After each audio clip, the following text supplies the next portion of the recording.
Bonjour mesdames, bonjour messieurs. C'était pas vraiment prévu au programme, mais donc je prendrai 10 minutes de votre attention, comme me l'a demandé Monseigneur Williamson, pour vous parler de l'actualité un petit peu, quoi.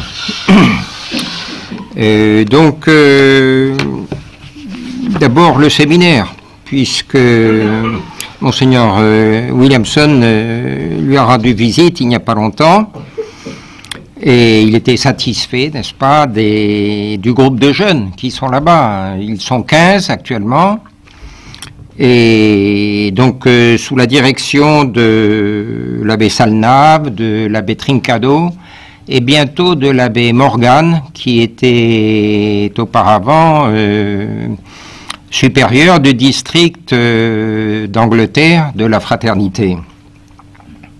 Alors évidemment, l'essentiel de la formation dans le séminaire sont les pères dominicains d'Avrier, qui donnent donc une excellente formation intellectuelle, thomiste bien sûr, et spirituelle aussi. Car les séminaristes vivent la plus grande partie de la journée au monastère. Ils prennent leur repas aussi au monastère, donc ils ont l'exemple de l'austérité, de la piété, de l'obéissance et de l'humilité des pères dominicains. Dernièrement, nous avons reçu la lettre d'un jeune Argentin de Catamarca. C'est dans le nord de l'Argentine, pas loin des Andes. Et donc, voilà, le séminaire, c'est pas grand-chose, n'est-ce pas? Mais avec Internet, bien sûr, il a entendu parler de nous, et donc, il a l'intention de venir. Il fait excellent effet, d'après ses lettres, n'est-ce pas? Mais il doit encore apprendre le français. Ça, c'est le problème. Donc, il rentrera l'année prochaine. Entre-temps, il ira chez Don Thomas, au Brésil. Il nous a parlé, il nous a raconté comment est arrivée un peu son idée de nous écrire, n'est-ce pas? C'est que il y a eu plusieurs départs au séminaire en Argentine, de l'Areja, au séminaire de la Fraternité. Peut-être qu'il y avait un CD vacantiste parmi eux, mais enfin il y a eu plusieurs jeunes qui sont partis parce qu'ils ne parlaient pas assez bien du pape François, le pape argentin, n'est-ce pas? Et qui a été si gentil pour nous, n'est-ce pas, en Argentine, puisque la fraternité est reconnue en Argentine, n'est-ce pas? Et ici en France, il y a les confessions, les mariages, les extrêmes-onctions, etc., etc. Donc, alors, quand nos confrères, nos anciens confrères nous disent qu'ils n'ont rien signé, n'est-ce pas, avec Rome, mais ils signent tous les jours, n'est-ce pas, quand il s'agit d'écrire à l'évêque pour lui demander autorisation d'un mariage, par exemple, n'est-ce pas? Donc, pratiquement, l'accord est fait, en grande partie, n'est-ce pas? Et l'esprit de l'accord est là. C'est pourquoi on ne critique plus les actions des autorités romaines ou diocésaines, n'est-ce pas? Et on ne parle plus de la crise. Et donc, comme le dit dernièrement l'éditorialiste d'une revue, c'est au sujet c'est le compte-rendu du dernier livre de l'abbé de Tanoarn, n'est-ce pas? Il dit, mais après tout, c'est bien, voilà, au début on craignait ce motu proprio de Benoît XVI qui donnait droit de citoyenneté aux traditionalistes dans l'Église, les ralliés qui devenaient ainsi catholiques. Pas tout à fait ralliés, mais enfin. Mais en réalité, eh bien, on doit reconnaître que Benoît XVI a eu raison, parce que ces loups intégristes que nous craignions, eh bien, les voici, nous les retrouvons avec les dents limées. Des loups aux dents limées, voilà. Ben, c'est un peu effectivement ce qui se passe dans la fraternité aujourd'hui, n'est-ce pas? Ou des chiens muets, comme on disait, n'est-ce pas, dans la Bible. On ne critique plus, il est quand même, bon, il ne faut pas passer sa vie à critiquer, mais enfin, il faut quand même se rendre compte de la situation dans laquelle on est, n'est-ce pas? à ce sujet, évidemment, c'est aussi très terrible d'avoir à parler de ces choses. Mais enfin, si dans la fraternité on ne parle plus de crise, ou plus beaucoup, eh bien les théologiens progressistes des États-Unis, par exemple, disent que la crise des abus sexuels, eh bien c'est ce qui se passe de plus grave dans l'Église depuis la réforme de Luther. Et d'ailleurs, là, ici, une petite parenthèse, on parle d'abus sexuels, mais on abuse d'une chose permise. Dans ce cas précis, eh bien, ce sont des crimes, n'est-ce pas? Et il y a aussi une autre parenthèse à ouvrir, c'est que plus de 90% de ces cas, de pédophilie en particulier, eh bien, sont le fait d'homosexuels. Ça, évidemment, on n'a pas le droit d'en parler, mais enfin, c'est la réalité. Et autre chose aussi, c'est un phénomène, évidemment, c'est dans l'Église que c'est le plus grave, mais c'est un phénomène de société. Il y a c'est quelque chose, c'est par dizaines de milliers que ça se chiffre, et dans la plupart des cas, bien, il s'agit d'hommes mariés. Et c'est parfois dans une même famille, dans certains pays, et ça peut se faire, n'est-ce pas? Donc, évidemment, la presse, les ennemis de l'Église ont choisi ce moment pour attaquer. Peut-être parce que à Rome, on va bientôt parler du mariage facultatif des prêtres, n'est-ce pas? Et parce qu'en réalité, la conférence épiscopale américaine, en 2004, avait demandé cette enquête. Et les résultats qui sont aujourd'hui produits, eh bien, existent depuis cette époque-là.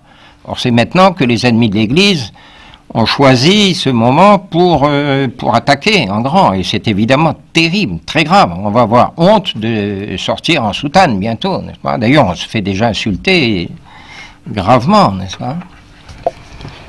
Enfin, c'est la situation dans laquelle nous nous trouvons. Mais alors, la fraternité a gardé le silence longtemps. Et maintenant, l'abbé Wegner, qui est donc supérieur de district, n'est-ce pas, aux États-Unis, eh bien, donc, regrette cela et dit qu'on prend toutes les mesures nécessaires dans la fraternité, mais trouve le moyen de dire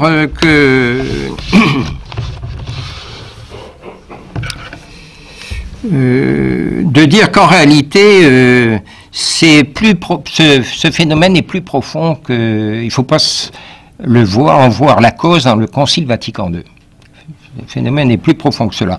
Or, Monseigneur Williamson, dans ses derniers commentaires, tous les abbés de la Résistance ont bien montré qu'il y a un lien entre le Concile Vatican II et la chute de la moralité dans le clergé, au niveau mondial, parce que c'est un scandale mondial. Mais enfin, quand même plus particulièrement dans les pays anglo-saxons, qui sont aussi des pays très riches et qui ont eu un impact très fort dans le Concile Vatican II, justement.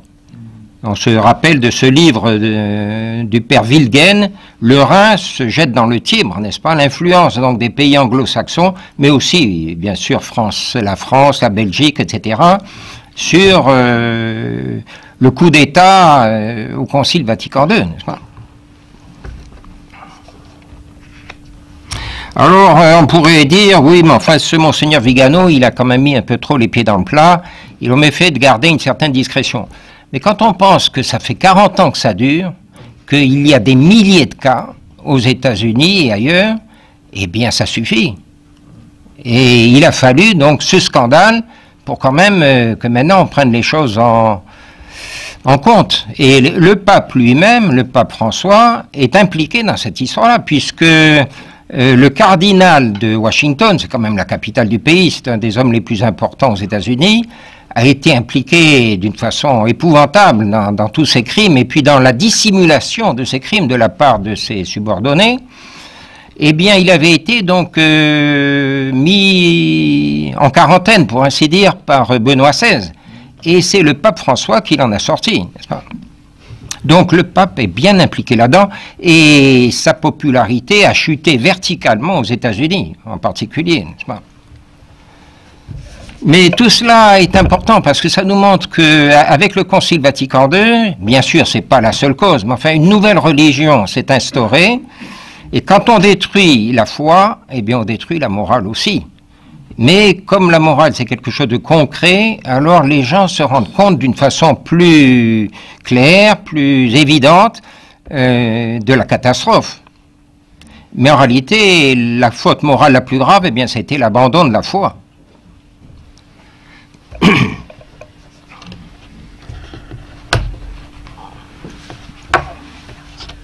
Alors, il y a eu dernièrement une émission de radio, Les Hommes en Noir, n'est-ce pas, une émission de l'Homme Nouveau, et il y avait l'abbé Tanoirne, un journaliste, et l'abbé Cellier, et un jésuite conciliaire, n'est-ce pas? Mais c'est le jésuite qui a dit le plus de vérité au cours de cette intervention, n'est-ce pas? Et lui-même a dit oh, ce qui n'est pas vraiment nouveau, ce sont ces péchés, parce qu'il y en a toujours eu dans l'Église. Il faut quand même, c'était quand même, grâce à Dieu, une exception, n'est-ce pas? Tandis qu'aujourd'hui, c'est une explosion. Et alors lui-même le dit, ce qui est nouveau, c'est l'effondrement des principes en matière de doctrine, des principes doctrinaux et liturgiques, qui ont eu lieu depuis ces dernières années, ces dernières décennies. Oui, mais il faut dire les choses par leur nom. Depuis le Concile Vatican II. C'est quand même la réalité. Et c'est une conséquence. Et c'est un châtiment de Dieu, n'est-ce pas? Alors on voit cela bien clair dans l'Épître aux Romains, chapitre 1, verset 24, où saint Paul dit, n'est-ce pas? Je retrouve. Bon, enfin, en attendant, on va faire une petite plaisanterie. Dans les dernières nouvelles du 1er octobre 2018 des actualités de la fraternité Saint-Pie X, eh bien, le rédacteur nous relate la visite de son supérieur général, le nouveau supérieur, l'abbé Pagliarani, en Afrique du Sud, qui, nous dit-il, en a profité pour aller observer les girafes, les zèbres et les lions d'une réserve. Car, nous dit le rédacteur, il est toujours bon de connaître la manière dont on va être mangé. Et surtout, ajoute le rédacteur, quand on est le supérieur de la fraternité Saint-Pie X. Ça, on ne peut pas l'inventer quand même. Alors, évidemment, c'est une plaisanterie, mais on ne sait pas très bien où veut en venir le rédacteur de la fraternité. Enfin, voilà. Mais c'est vrai que les chrétiens ont l'habitude d'être mangés par les lions romains, n'est-ce pas? C'est une vieille habitude. Les martyrs, c'était les témoins de la vérité. Et il y a 20 siècles, eh bien, le choix des martyrs était obéir à l'empereur de Rome ou obéir à notre Seigneur Jésus-Christ. Les martyrs ont choisi de désobéir aux lois de l'Empire. Bien aujourd'hui, nous nous trouvons dans l'obligation de désobéir aux lois de l'Église pour obéir à notre Seigneur, obéir à la foi, à la vérité, à la religion de 20 siècles, n'est-ce pas? Bon, enfin bref, quoi. Le Saint Paul dit, c'est pour avoir abandonné le chemin de la foi, la vérité, n'est-ce pas, et pour choisir celui des idoles. Aujourd'hui, on dirait comme idole, n'est-ce pas? Eh bien, l'homme, la dignité de la personne humaine, la liberté, les droits de l'homme, etc. Eh bien, c'est pour cela que Dieu les a abandonnés à ces passions infâmes. Et il parle très crûment, Saint Paul, n'est-ce pas, l'homme avec l'homme, la femme avec la femme, etc., etc., etc. Donc, on voit bien qu'il y a une relation directe entre la foi, et bien sûr l'espérance et la charité, les vertus théologales, et l'apostasie est un cas encore beaucoup plus grave que le cas du paganisme.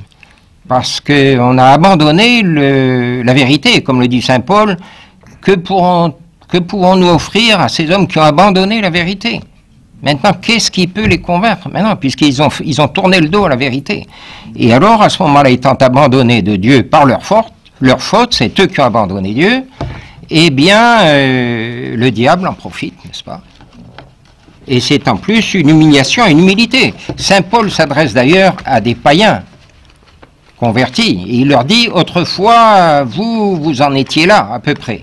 Mais vous avez été lavés dans le sang du Christ, et maintenant vous êtes purs, etc.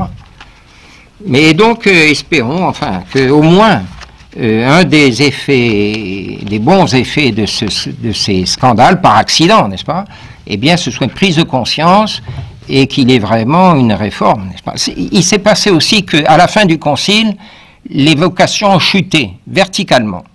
Et donc les évêques, pour faire face au printemps conciliaire, ont voulu à tout prix remplir leur séminaire. Et ils n'ont pas fait attention à ce qui se passait.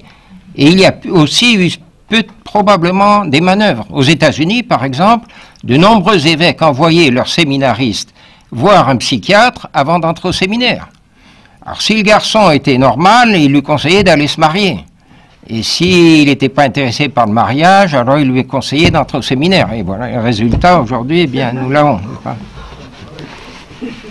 Voilà, eh bien maintenant on va laisser la parole à Monseigneur Williamson.